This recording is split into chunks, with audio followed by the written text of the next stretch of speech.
बिस्मिल्लाहिर्रहमानिर्रहीम। अस्सलाम वालेकुम नाज़रीन, मौलाना रूम ने अपने पीरो मुर्शद तबरेज़ की दावत की। जब घर में सारा एहतमाम हो गया, आप तशरीफ़ लाए, तो बैठते ही उन्होंने कहा मौलाना रूम से, मौलाना शराब की बोतल कहाँ है? हैरानी से मौलाना रूम ने पूछा, हजूर आप शराब पीते हैं? तो शम्स तबरेज़ ने फरमाया हाँ। मौलाना रूम ने कहा, हजूर मुझे तो पहले पता नहीं था। शाह शम्स तबरेज़ ने फरमाया, तो भाई आप पता लग गया, अब ले आओ। कहने लगे, हजूर रात के इस टाइम में कहाँ से लाऊं? फरमाया भी जहाँ से मर्ज़ी लाओ, अगर नहीं लाओगे तो हम ना खाएंगे, ना पिएंगे, ना सोएंगे। आप परेशान हुए मौलाना रूम। तो हज़रत शम्स तबरेज़ ने फरमाया, किसी खादम को भेज दो। अर्ज़ करने लगे, हजूर खादम की नज़र में मेरी क्या इज़्ज़त रह जाएगी? फरमाया, खुद ले आओ। आपने एक चादर लपेटी, मुंह छुपाया और चलने लग गया और ईसाइयों के बाज़ार की तरफ जाने लग गए जहाँ से मिलती थी।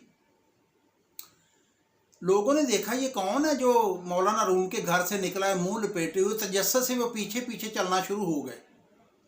आप भी घबरा गए लोगों को पीछे चलता देख के।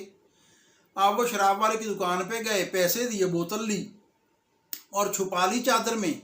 वापस आ रहे हैं तो लोगों ने शोर मचा दिया, ये देखो ये कौन है जो बोतल लेके आया है शराब की। उन्होंने चादर हटाई तो मौलाना रूम। लोगों ने आपको मारा पीटा, आपकी दस्तार मुबारक भी गिर गई और यहाँ तक था कि शायद आपको कत्ल कर देते। तो शाह शम्स तबरेज़ की आवाज़ गूंजी, और बदबख्तो, एक आलम फाजल शख्स को अपनी नाअहली की वजह से क्यों मार रहे हो? उनके पास सिरके की बोतल है, शराब की नहीं।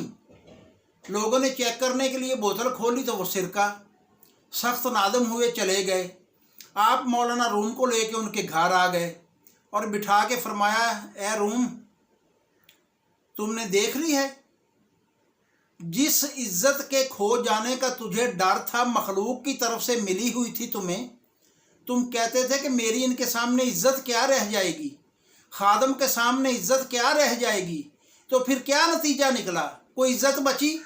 वो तो तुम्हें मारने के दर पे थे। अगर मैं ना पहुंचता, ये इज्जत कमाई तुमने मखलूक से। ये बुत जो हैं इज्जत के नाम निहाद, इन्हें तोड़ डालो और परवरदिगार की तरफ से जो इज्जत मिले उसे अपनाओ। ये इज्जत ख़त्म होने वाली है, इंसानों की तरफ से दी जाने वाली। मियाँ मोहम्मद बख्श साहब ने इसी जगह पे एक नुक्ता फरमाया था कि एक गुनाह मेरा माँ प्यो वेखे, देवे देश निकाला, लख गुनाह मेरा मालिक वेखे, पर्दे पावन वाला। कि तेरा एक गुनाह भी है शम्स तबरेज़, ये नहीं बर्दाश्त कर सके, और वो मेहरबान उससे इज्जत का तालब हो जो हमेशा पर्दे डालता है। ये सबक देना था आपको। आप भी गौर फरमाइए। सलामत रहें। बहुत शुक्रिया।